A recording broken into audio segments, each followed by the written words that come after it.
My name is Greta Thunberg and I am a climate activist. Around the year 2030, we will be in a position where we probably set off an irreversible chain reaction beyond human control that will most likely lead to the end of our civilization as we know it. That is, unless in that time, permanent and unprecedented changes in all aspects of industrialized society have taken place, including a reduction of our CO2 emissions by at least 50%. And please note that these calculations are depending on inventions that have not yet been invented at scale.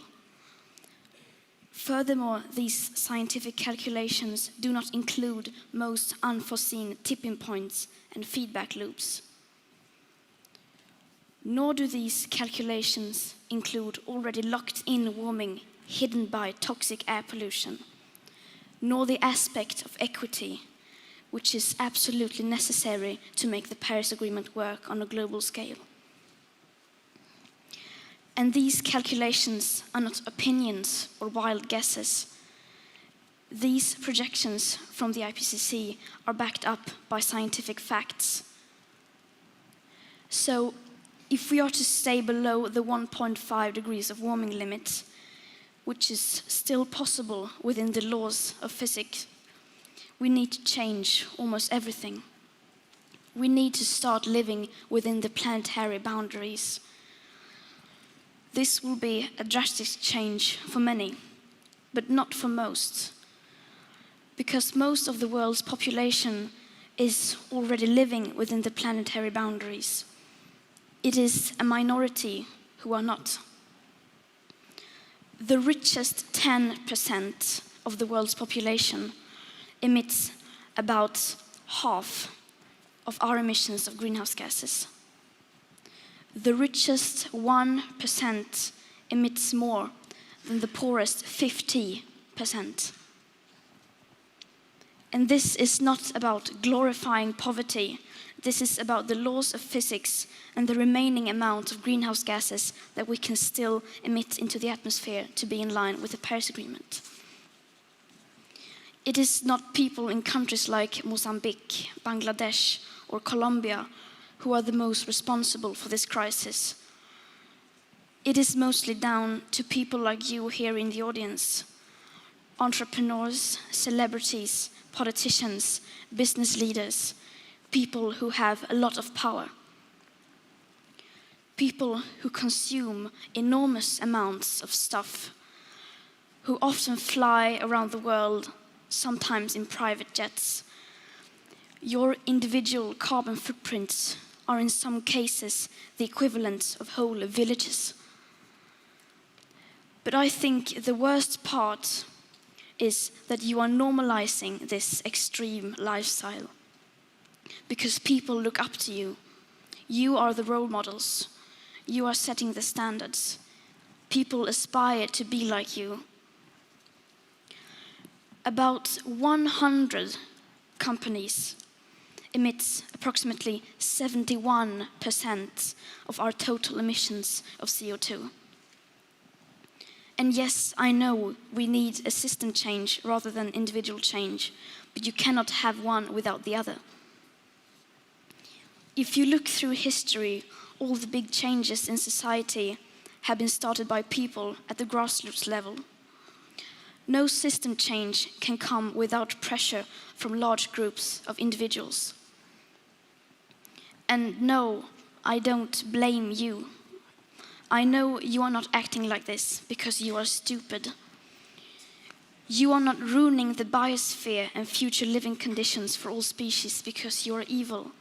At least I hope not.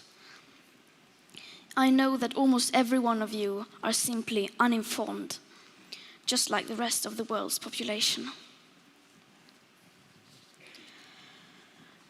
I know that you here in the audience didn't travel here to see a 16-year-old girl who says strange and uncomfortable things.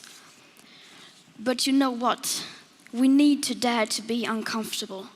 We need to be brave enough to say and do things that may not increase our profit or our popularity, because otherwise we won't stand a chance. We need to start thinking outside the box, to acknowledge that we don't have all the solutions to the climate and ecological crisis yet, unless those solutions mean that we simply stop doing certain things. We need to accept that the market and new technologies will not solve everything for us. We need to admit our common failure, and then we need to act while there is still time. At meetings like these, you love to listen to entrepreneurs, new ideas, and new inventions.